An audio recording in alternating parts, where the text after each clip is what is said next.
Now that you have learned a little bit about the book of Enoch and gotten a look at some exciting concepts, let's keep going. In this video, we'll be covering the book of Enoch, chapters 17 through 22. And they took me to a place where they were like burning fire, and when they wished, they made themselves look like men. Now this is reminiscent of Hebrews chapter 1 verse 7, which says, "And he says of the angels, he makes his angels spirits, and his ministers a flame of fire." Continuing on in Enoch, we read, "And they led me to a place of a storm, and to a mountain, a tip whose summit reached to heaven. And I saw lighted places, and thunder in the utmost ends. In its depths a bow of fire, and arrows in their quiver, and a sword of fire, and all the flashes of lightning." Remember the book of Isaiah chapter 66 verses 16? "For the Lord judges all humanity with fire and a sword, and the Lord will kill many." It's saying the same thing, but back to the book of Enoch. "And they took me to the water of life, as it is called, and the fire of the west, which receives every setting of the sun." Considering what you know from the book of Isaiah chapter 49:10, "They will not be hungry or thirsty, the sun's oppressive heat will not be down on them, for one who has compassion on them will guide them. He will guide them to springs of water." Now for something new in the book of Enoch.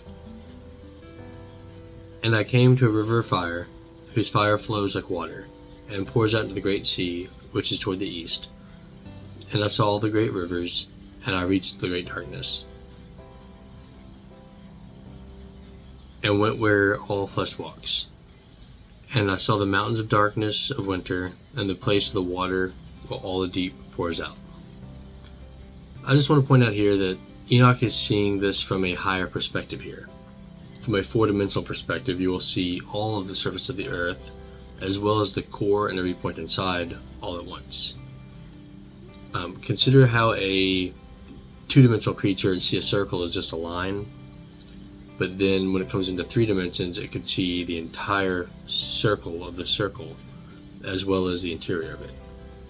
This is what Enoch is seeing of the earth, why he can see the whole globe at once. Continuing on though. "And I saw the mouths of the great river of the earth, and the mouth of the deep, and I saw the storehouse of the winds, and I saw how he had made them and adorned them all creation. And I saw the foundations of the earth, and I saw the cornerstone of the earth, and I saw the 4 winds which support the earth and the sky." And of course, this is foreshadowing Revelation chapter 7 verse 1, which says, "After this I saw 4 angels standing in the 4 corners of the earth, holding back the 4 winds of the earth, so that no wind could blow on the earth, or the sea, or any tree." Now let's keep in mind that at the time this was written, the shape of the earth was already known. This 4 corners reference is to that of north, south, east, and west, sort of like a modern compass would show, even though compasses did not exist at the time. These directions were known. This is not suggesting that the earth is a square shape or even flat or anything like that. Even flat earthers don't believe that. Moving on. "And I saw how the winds stretch out the height of heaven, and how they position themselves behind heaven and earth, between heaven and earth. They are pillars of heaven, and I saw the winds which turn the sky, and cause the disk of the sun and all the stars to set." Consider that this man is in a 4-dimensional environment, viewing all the earth along with all time and space around it. Perhaps he was confused as to which causes what. Winds are caused by the sun. You know what I mean? "And I saw the winds of the earth which support the clouds, and I saw the paths of the angels. And I saw at the end of the earth a firmament of heaven above. And I went out toward the south, and it was burning day and night, where there are 7 mountains of precious stone, 3 toward the east, 3 toward the south." I wonder what these 7 mountains are. Is this a reference to the 7 main continental plates? While I can't say what exactly these stones are, I know for certain that Each continent does have various types of precious stones. But back to the book of Enoch. And those toward the east were of colored stone. One was of pearl, and one was of a healing stone. And those toward the south of red stone, and the middle one reached to heaven, like the throne of the Lord of Stibium, and the top of the throne was of sapphire. And I saw a burning fire, and what was in the mountains, and I saw a place there beyond the great earth, that the waters gathered together. And I saw a deep chasm of the earth, with pillars of heavenly fire. And I saw among them fiery pillars of heaven, which were falling, and as regards both height and depth were immeasurable. So this is the volume of the earth, with all of its magma and everything. The burning fire in the mountains could be what is called a subduction zone. And immeasurable fire, he was in 4 dimensions. He could see the entire surface of the globe, as well as, if it was just a map. He could also see every point in the middle of it. Beyond the chasm, I saw a place where it had neither sky above it, nor foundation of earth below it. There was no water in it, no birds, but it was a great desert place. A terrible thing I saw there, 7 stars burning mountains. A fun fact, stars are large and burning, and space is like a desert. And like a spirit questioning me, the angel said, "This is the place of the end of heaven and earth. This is a prison for the stars of heaven and the hosts of heaven." Now consider Revelation chapter 20, verse 1. "Now when 1,000 years are finished, Satan will be released from his prison." Okay, Enoch continues. "And the stars which roll over the fire, these are the ones who transgressed the command of the Lord from the beginning of their rising, because they did not come out in their proper times, and he was angry with them, and he bound them until the time of the consummation of their sin, in the year of mystery." So that basically just means we don't know when this is going to happen. This is in the end times, though. So we need to look forward to the book of Revelation, chapter 12, verses 3 through 9, which say, "Then another sign appeared in heaven, a huge red dragon that had 7 heads and 10 horns, and all the heads were 7 diadem crowns. Now the dragon's tail swept away 1/3 of the stars in the sky and hurled them toward the earth. Then the dragon stood before the woman who was about to give birth, so that it might devour her child as soon as it was born. So the woman gave birth to a son, a male child, who was going to rule over all nations with an iron rod. Her child was suddenly caught up to God in his throne. She fled into the wilderness to take a place which had been prepared for her by God, so she could be taken care of for 1,260 days. The war broke out in heaven. Michael and his angels fought against the great dragon, and the dragon and his angels fought back. But the dragon was not strong enough to prevail, so there was no longer any place in heaven left for him and his angels. So that a huge dragon, an ancient serpent, that one called the devil and Satan, who deceives the world, was thrown down to the earth, and his angels with him." I've covered all of this in my series on Revelation, so moving back to the book of Enoch. "And then Uriel said to me, The spirits of the angels who were promiscuous with women stand here, and they, assuming many forms, made men unclean and will lead men astray, so that they sacrifice to demons as gods. And they will stand there until the great judgment day, on which they will be judged. Their wives, having led astray the angels of heaven, will become more peaceful, and I, Enoch, alone saw the sight, in the ends of everything, and no man has seen what I have seen. And these are the names of the holy angels who watch. Uriel of the holy angels, who is over the world and over the Tartarus. Raphael, who is of the holy angels, who is over the spirits of men. Raguel, one of the holy angels, who takes vengeance on the world of the luminaries.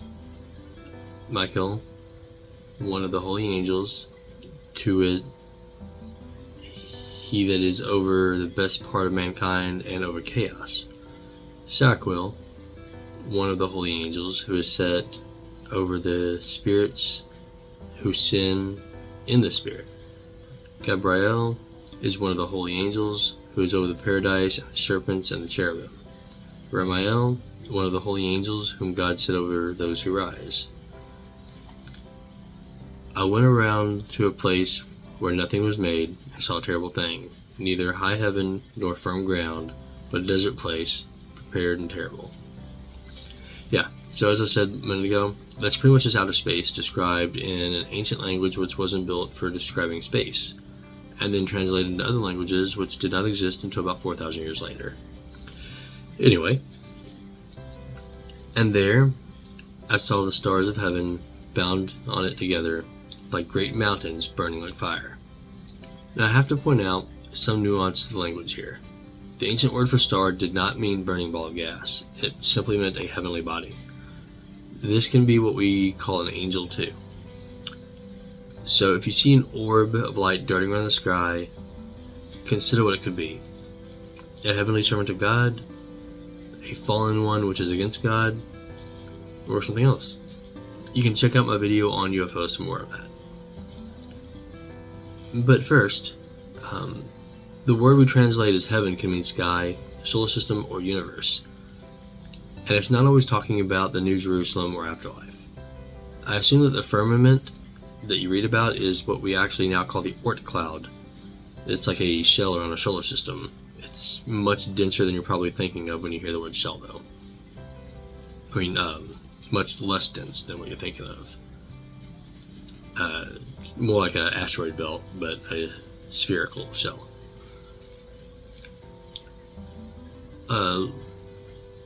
Yeah, it's mostly just rock and ice. Beyond that, that is actually beyond the reach of the heliosphere. But within that, we have the 7 heavenly bodies, which could be the planets. As far as burning like fire, consider the core of these planets. If, and I stress if, God buried them on other worlds, those cores could be quite warm. Then I said, for what sin have these been bound? And for what have they been thrown down?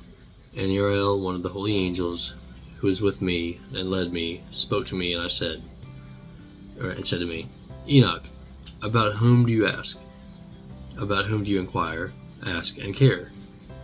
These are some of the stars which transgressed the command of the Most High Lord. And they have been bound there until 10,000 ages are completed, the number of the days of their sin. And from there I went to another place, more terrible than this, and saw a terrible thing. There was a great fire there, which burned and blazed. And the place had a cleft reaching into the abyss, full of great pillars of fire, which were made to fall. Neither in extent nor size could I see, nor could I see its source. So does this sound like Revelation chapters 19 through 21? You can find out more on this in my series on Revelation, but there is a strong correlation here. So moving back to Enoch, and then I said, how terrible is this place? How painful is it to look at? Then Uriel, one of the holy angels, answered me. He answered me and said, Enoch, why do you have such fear and terror because of this terrible place, and before this pain? And he said to me, this place is a prison for the angels, and they will be held here forever and ever. Again, that is basically chapters 19 through 21 of the book of Revelation. And from there I went to another place, and he showed me in the west a large and high mountain, and a hard rock, and 4 beautiful places. Inside it was deep, wide, and very smooth. How smooth is that which rolls, and deep and dark to look at.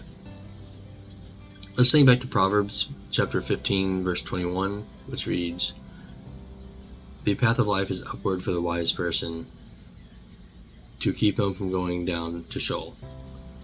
Enoch continues, and then Raphael, one of the holy angels who was with me, answered me and said to me, these beautiful places are there so that the spirits, the souls of the dead, might be gathered unto them. For them were created, and so that they may gather the souls of the sons of men. And these places are made where they will keep them until the day of judgment, and until their appointed time, and that the appointed time will be long, until the great judgment comes upon them. And I saw the spirits of the sons of men who were dead, and their voices reached to heaven and complained. Two related but very different points in Scripture here. God talking to Cain, and the parable of the rich man in hell. We'll start with the first one in Genesis 4:10.